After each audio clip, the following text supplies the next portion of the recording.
Bonjour et bienvenue sur la chaîne. Je vous retrouve aujourd'hui pour faire le petit point lecture habituel de la semaine. La vidéo aura un petit peu de retard, elle sortira dimanche après-midi et pas le matin parce que, tout simplement parce que j'ai été super occupée et que j'ai pas eu d'autres moments pour vous filmer le point lecture. Donc j'espère que ça vous dérangera pas trop. On y va, on va commencer par les lectures faites cette semaine. Voici le petit tas. J'ai lu des mangas principalement et j'ai terminé 2 lectures. Je vais commencer par les mangas. J'ai lu les 4 premiers tomes de Frieren. En fait, j'avais lu le premier et le second tome déjà précédemment, mais ça faisait trop longtemps. J'avais eu envie de continuer et quand je m'étais lancée dans la lecture du tome 3 directement, je me rappelais plus trop de ce qui s'était passé avant tout cela. Donc je me suis dit que j'allais relire le 1 et le 2 et enchaîner le 3 et le 4. Donc c'est ce que j'ai fait et c'était vraiment très chouette. J'ai pas d'autres tomes à la maison, sinon je pense que j'aurais continué.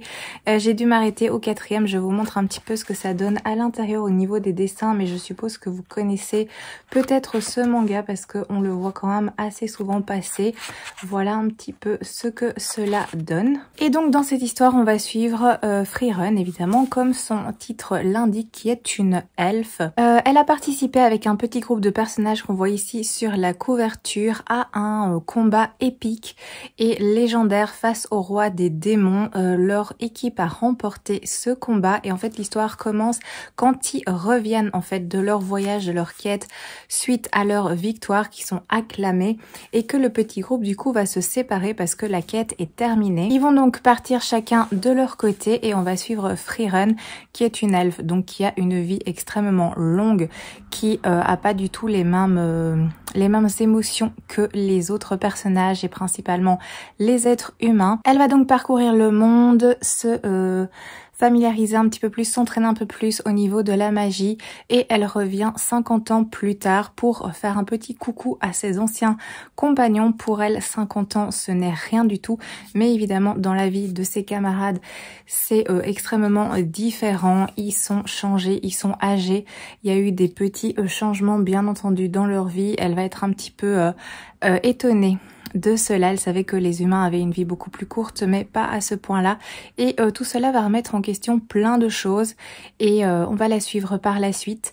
Elle va continuer une quête, elle va être accompagnée par d'autres personnages par la suite et on va un petit peu voir son évolution et son ouverture par rapport aux émotions et aux êtres humains.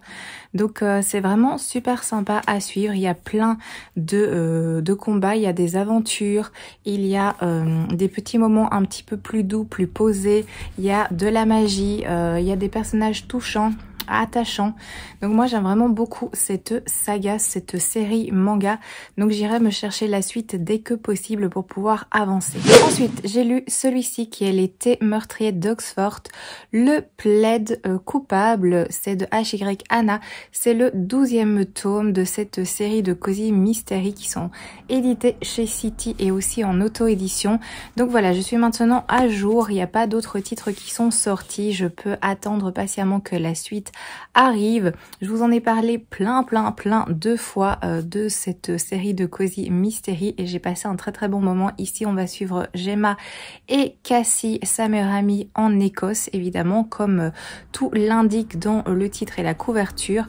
Elles vont arriver dans un château car Cassie participe à elle va donner des cours de peinture au sein de ce château et elle a demandé à Gemma de l'accompagner pour qu'elle puisse prendre des vacances et un petit peu se reposer au vert. Et évidemment tout ne va pas se passer comme prévu, ça va pas être un petit séjour tranquille étant donné qu'il y a toujours des choses qui se passent quand Gemma est dans les alentours.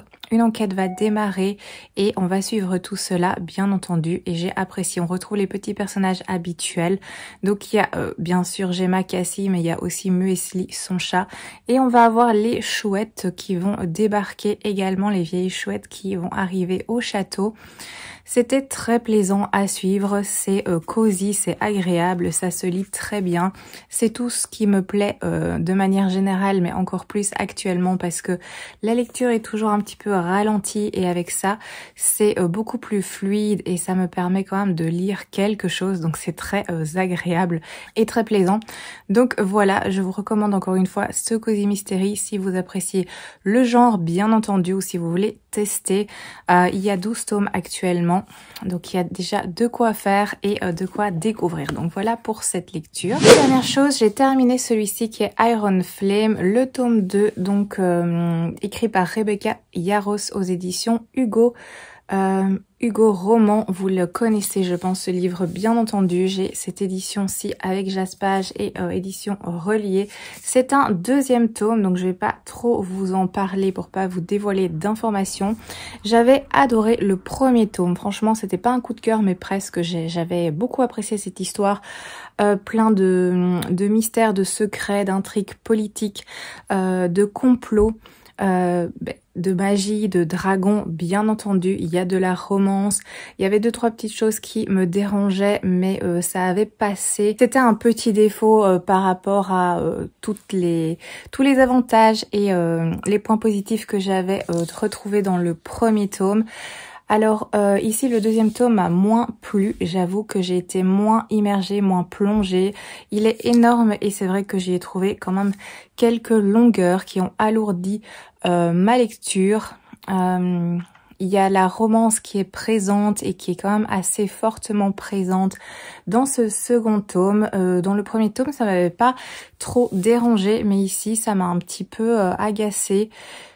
Trop de moments de romance, c'est pour un public adulte parce qu'il y a quand même pas mal de violence, il y a des morts, il y a des combats, il y a des scènes de fesses aussi. Bon moi c'est pas la partie que je préfère et c'est vrai que du coup ici ça m'a un peu plus freinée dans la lecture de ce 2nd tome. J'ai trouvé que les choses étaient moins fluides, que ça avançait moins bien, je sais pas trop. Après ça n'a pas été une galère à lire, enfin en tout cas à écouter parce que ce livre-là c'était mon écoute audio depuis quelques semaines, mais j'ai été moins embarquée que dans le 1er tome. Alors il se passe toujours plein de choses, il y a toujours des rebondissements, il y a des scènes d'action, c'est assez fluide mais j'ai quand même trouvé des lenteurs, des longueurs et voilà, ce 2nd tome m'a moins emporté que le 1er au point où je ne sais pas si je continuerai en fait la saga. À voir, parce que je pense que c'est une saga qui est assez longue. Je pense pas que ce soit une trilogie. Je pense qu'il est prévu, enfin j'avais entendu, me semble-t-il, qu'il y aurait quand même pas mal de tomes. Donc je sais pas. Est-ce que c'est parce que c'est le second tome et du coup il y a un petit creux avant de reprendre? Je ne sais pas du tout, mais celui-ci m'a fait moins bonne impression que le premier tome, malheureusement. Voilà, c'est déjà tout ce que j'ai pu lire cette semaine. C'est toujours pas fou au niveau du rythme de lecture. Oh, sinon, je vais vous faire le point pour les lectures en cours. Alors, ce qui n'a pas bougé, c'est les Arcanes de Brume, c'est Personne ne sort d'ici vivant, et le troisième c'est Bienvenue chez vous, ou chez nous, je sais plus, d'Alex Sol, que je n'ai pas avancé du tout cette semaine. Par contre, j'ai commencé une nouvelle lecture audio vu que j'ai terminé Iron Flame. J'ai commencé La première née de Amy Armand aux éditions Charleston. Très joli livre qui attend depuis un petit moment dans ma palle. Et franchement, ça s'écoute très facilement. C'est extrêmement fluide. Je suis à la page 136, donc ça équivaut à ceci. J'arrive plus ou moins à 30%. Et pour l'instant, j'aime beaucoup. C'est vraiment très agréable. L'histoire a l'air très prometteuse, donc je vais avancer un petit peu dans celui-ci. Voilà, ça c'est donc pour mes lectures en cours. Je ne suis pas allée à la bibliothèque, mais j'ai reçu des petits cadeaux, notamment pour la Saint-Valentin, et un cadeau en plus. Je vais vous montrer ça, c'est l'occasion.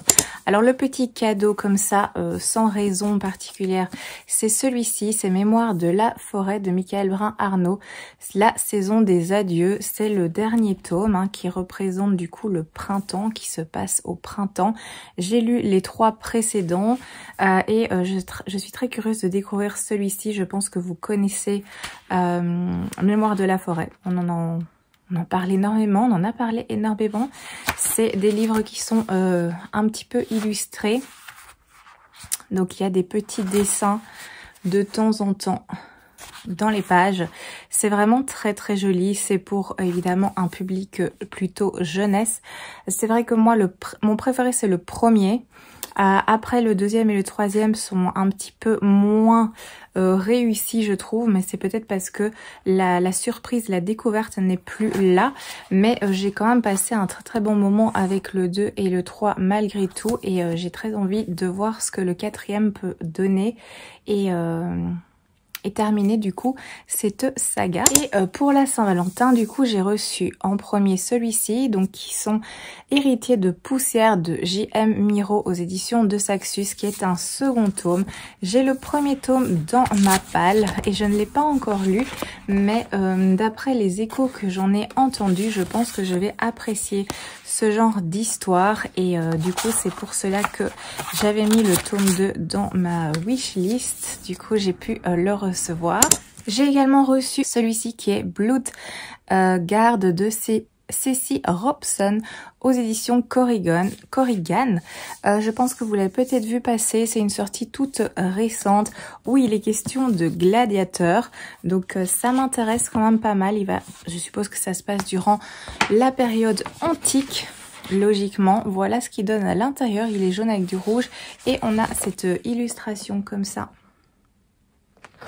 à l'intérieur que nous retrouvons aussi quand on ouvre le livre. Vraiment très beau. On a du jaspage bien sûr, rouge sanglant avec des petites fleurs toutes blanches. Je suis curieuse de le découvrir et je pense que ça pourrait vraiment beaucoup me plaire. Donc je suis très contente de l'avoir reçu. Et dernier cadeau, c'est celui-ci, c'est Maudit, mauvais augure. Le prix de la haine, toujours aux éditions Corrigan de Liz Myers. Le livre est magnifique et je ne l'avais pas vu passer. Voilà au niveau du jaspage ce que ça donne. À l'intérieur on a ceci. C'est vraiment très beau. Et voilà ce qu'on retrouve sous la jaquette. Il va être question de sorcières et ça se passe au XVIe siècle. Donc c'est ça qui m'avait donné envie de découvrir cette histoire, une histoire de sorcellerie qui se passe au XVIe siècle. Je pense que ça peut être vraiment très sympa. Il va être question de chasse aux sorcières. Donc voici pour les petits cadeaux de Saint-Valentin. Voilà pour aujourd'hui. J'espère que cette vidéo vous a plu, même si elle est plus courte que d'habitude. J'espère que ça vous dérange pas trop et j'espère que mon rythme de lecture va revenir, que je puisse vous présenter un petit peu plus de lecture parce que c'est assez frustrant étant donné que j'ai plein de livres qui me font très envie mais que j'ai du mal à me concentrer et à avancer dans ces lectures. Donc voilà, j'espère que ça va enfin passer. Il me semble que cette semaine ça a été un petit peu plus fluide au niveau de mes lectures, de mon rythme de lecture. Donc j'espère que je suis sur la pente qui remonte un petit peu, on verra bien. En tout cas, j'espère que ça vous aura plu malgré tout. Je vous remercie de votre présence, d'avoir regardé la vidéo. Comme d'habitude, n'hésitez pas à me laisser des petits commentaires, qu'on puisse discuter, papoter un petit peu. Dites-moi ce que vous lisez, ça m'intéresse énormément, comme ça je me note plein de petites idées de lecture en prévision, donc n'hésitez surtout pas. Je vous souhaite un excellent dimanche, prenez soin de vous et je vous dis à très bientôt dans une prochaine vidéo.